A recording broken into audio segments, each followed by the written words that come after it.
మన ప్రీతం అవతార్ మెహర్ బాబా ఇలా అంటున్నారు, బాధలంటే భయపడకండి.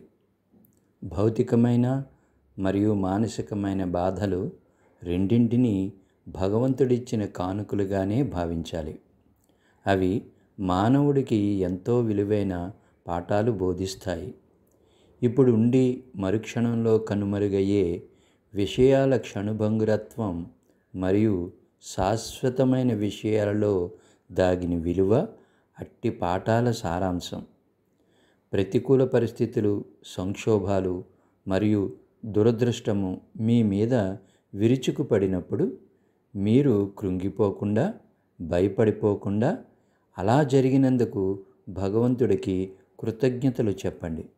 ఎందుకంటే తద్వారా సహనమును, ఓర్పును నేర్చుకునే అవకాశం దక్కినందుకు. ఎవరైతే ప్రతికూల పరిస్థితులను ఎదుర్కొని నిలదొక్కునే శక్తిని కూడబెట్టుకుంటారో వారు సులభంగా ఆధ్యాత్మిక మార్గంలో అడుగు పెట్టగలరు. బాధలంటే భయపడవద్దు. ఆ పరిస్థితికి ఎవరినీ నిందించవద్దు.